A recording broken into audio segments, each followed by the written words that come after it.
क्या आपने अपने जीवन में कभी किसी कठिन परिस्थिति का सामना किया है? क्या आपने ऑब्जर्व किया है कि कुछ ना कुछ हमें ऐसी कठिन परिस्थिति से उबार ही लेता है? तो आइए इस श्री कृष्ण जन्माष्टमी जानते हैं कि कैसे श्री कृष्ण जी का जन्म हमारे जीवन में आशा और सुख का स्रोत बन सकता है।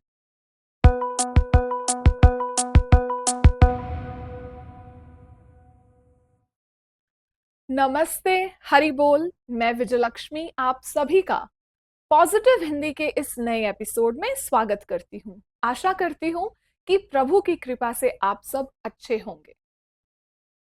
आज श्री कृष्ण जन्माष्टमी के इस परम पर्व पर आइए जानते हैं कि कैसे श्री कृष्ण जी आज भी हमारे जीवन के अच्छे बुरे वक्त में हमें प्रेरणा देते हैं, हमारे सहायक बनते हैं और हमेशा हमारे साथ रहते हैं। श्री कृष्ण जी का जन्म हम सभी जानते हैं कि कारावास में किन परिस्थितियों में हुआ। श्री कृष्ण जी का जन्म कोई ऐतिहासिक घटना नहीं है, अपितु आज भी हमारे करंट मॉडर्न टाइम्स में इसकी रेलेवेंस कैसे है, मैं आपको बताती हूं। कैसे?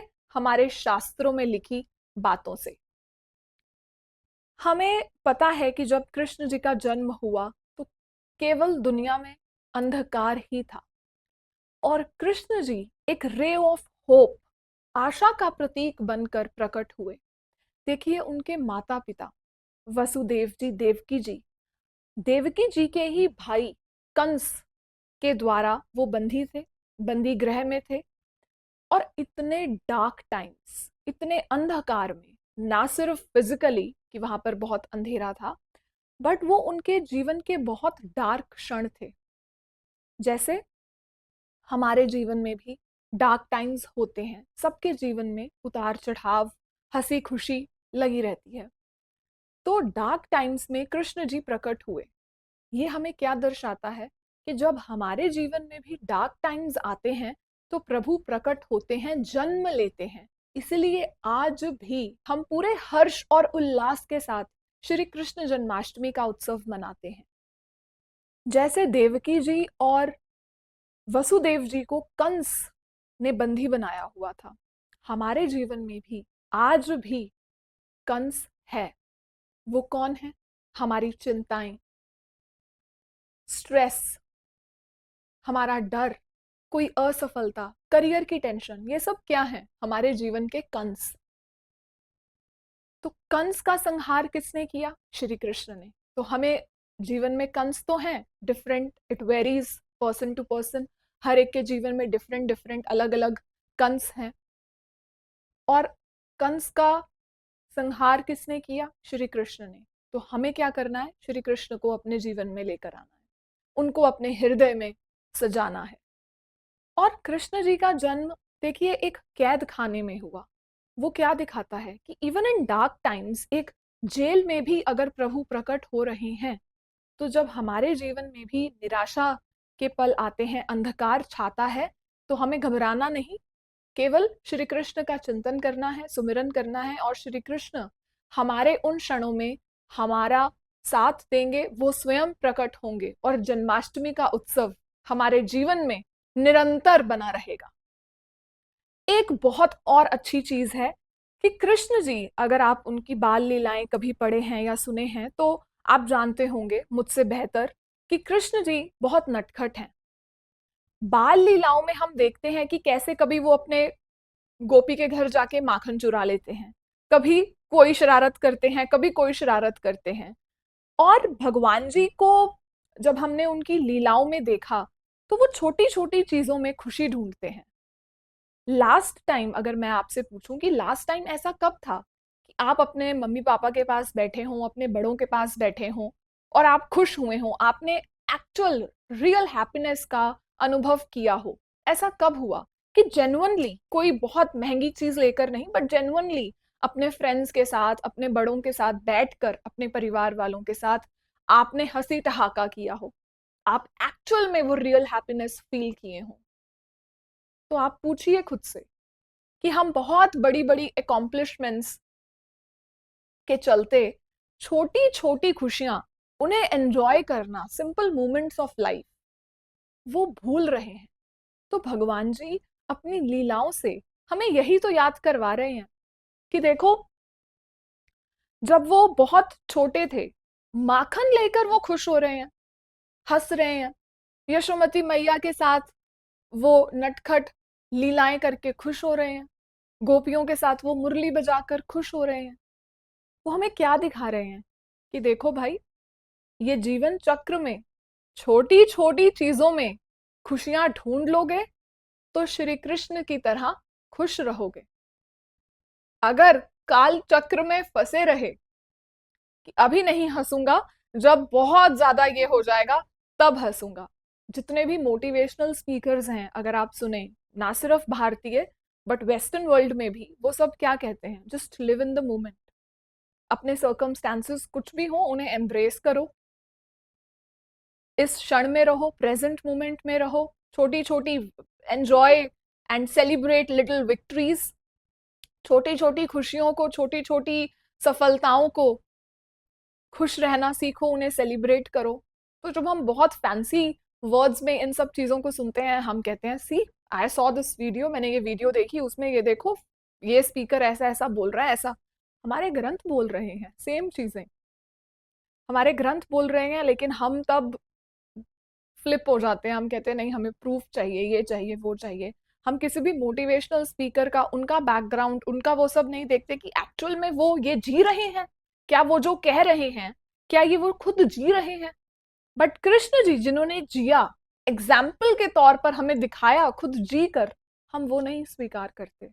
तो प्रॉब्लम हमारे शास्त्रों में, हमारे प्रभु की कहानियों में नहीं है, वो कहाँ है? हमारे अंदर।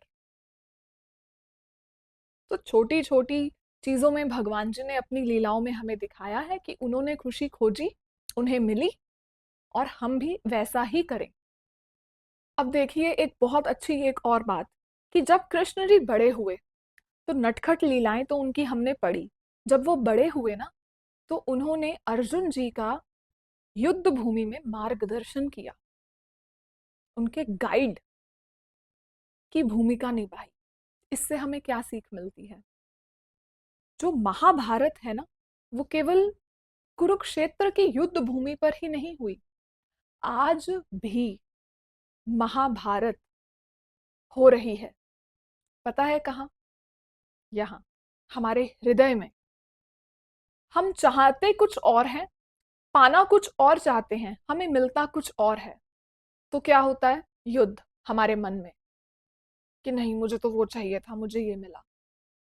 हमारे हृदय में निरंतर युद्ध चल रहा है, हमारी इच्छाओं और कर्तव्यों के बीच। आपसे मैं एक सवाल पूछती हूं, आपको लगता है कि अगर श्री कृष्ण पांडवों का पक्ष नहीं लेते तो क्या वो युद्ध जीतते? सरल सा प्रश्न है और उत्तर भी सिंपल है, NO, नो, नहीं। वो जीते ही इसलिए क्योंकि श्री कृष्ण उनकी साइड थे। तो जब हमारे पास महाभारत चल रही है हमारे हृदय में, क्या हम जीतना चाहते हैं? अगर हाँ, तो answer is simple, make sure Krishna is on our side, कि श्री कृष्ण हमारी साइड हो। जब हम अपनी युद्ध भूमि में अपना भी सारथी श्री कृष्ण को बना लेंगे, तो क्या हम हार चखेंगे? हमारी उसी क्षण जीत हो जाएगी जिस क्षण श्री कृष्ण हमारे सारथी बनेंगे। तो ये कृष्ण जन्माष्टमी हमें फिर से याद कराती है कि उठो और श्री कृष्ण को अपना सब कुछ मान लो, उनका मार्गदर्शन प्राप्त करो। श्री कृष्ण जन्माष्टमी केवल एक उत्सव ही नहीं, एक रिमाइंडर है कि हमें अपना नायक श्री कृष्ण को बनाना चाहिए। कहते हैं ना, बी योर ओन हीरो। तो श्री कृष्ण हमें यह मौका दे रहे हैं कि हम उठें अपनी नींद से और पहचानें कि हम अपनी स्टोरी के नायक हैं। भगवान जी, श्री कृष्ण जी हमें अपनी लीलाओं से, अपने पास टाइम से ये एग्जाम्पल्स दे रहे हैं, ये बता रहे हैं, बार बार हमें ये रिमाइंडर्स दे रहे हैं कि हमें उनकी समझ, उनकी बुद्धिमता, उनके मार्गदर्शक, वो जो हमारे बने हैं, उनके मार्गदर्शन से अपनी लाइफ में कैसे जीना है, छोटी छोटी चीजों में खुशी ढूंढना। श्री कृष्ण की नटखट बाल लीलाएं हमें याद करवाती हैं कि अपने अंदर के बच्चे को पहचाने, उसे कभी भी मरने मत दें। और जब हम छोटी छोटी चीजों में खुशी ढूंढते हैं ना, तो हमारे जो अंदर वो जो हमारा चाइल्ड लाइक नेचर है ना, वो हमेशा खुश रहता है। और आप पाएंगे कि आप कितना हल्का महसूस करेंगे, आप भीड़ से हट जाएंगे। तो अपने अंदर के बच्चे को जिंदा रखें, छोटी छोटी चीजों में आनंद लेते रहें। तो श्री कृष्ण जन्माष्टमी पर श्री कृष्ण जी की पूजा सिर्फ एक देवता या बाहरी रूप से ही ना करें, उन्हें अपनाइए। उनकी फिलॉसफी, वो जो कह रहे हैं हमारे शास्त्रों में, हमारे ग्रंथों में, उन्हें हम अपनाते हैं। और चलिए छोटी छोटी चीजों में खुशी ढूंढते हैं। चलिए श्री कृष्ण के गुणों को अपनाते हैं। चलिए श्री कृष्ण की सिखाई हुई बातों को अपने जीवन में उतारते हैं। चलिए श्री कृष्ण की निडरता को अपनाते हैं। जैसे श्री कृष्ण जी ने कंस का संहार किया निडरता से, हम भी अपने जीवन के कंस को उतनी ही निडरता से आमने सामने की टक्कर देते हैं और श्री कृष्ण जी की सहायता से उसे धूल चखाते हैं।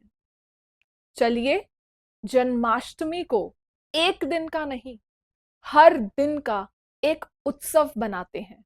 चलिए श्री कृष्ण जी का निरंतर भजन कीर्तन करते हैं, उनकी सीख को निरंतर अपने हृदय में धारण करते हैं, उनका चिंतन करते हुए अपने जीवन का व्यापन करते हैं। आशा करती हूं आप सब ने जन्माष्टमी बहुत अच्छे से सेलिब्रेट किया होगा। इस सेलिब्रेशन को रुकने मत दीजिएगा, निरंतर इसे सेलिब्रेट करते रहना। इस श्री कृष्ण जन्माष्टमी एक नए आप का जन्म होने दें, एक खुशहाल, समझदार, बुद्धिमान, दयालु, प्रभु के चरणों में निरंतर चिंतन करने वाले आप, उनका जन्म होने दे। आप सभी को श्री कृष्ण जन्माष्टमी की हार्दिक शुभकामनाएं। मैं विजयलक्ष्मी मिलती हूं आपसे अगले मंगलवार को यहीं YouTube और Spotify पर। पॉजिटिव हिंदी इंग्लिश में भी उपलब्ध है YouTube और Spotify पर। आशा करती हूँ मेरा ये इनिशिएटिव आपको बहुत मजेदार लग रहा होगा।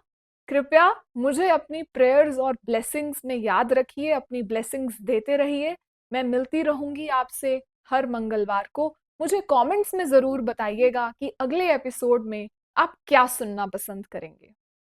मिलती हूँ आपसे, तब तक के लिए लेट्स कीप चैंटिंग हरे कृष्ण कृष्ण कृष्ण हरे हरे, हरे राम राम राम हरे हरे। नमस्ते, हरि बोल।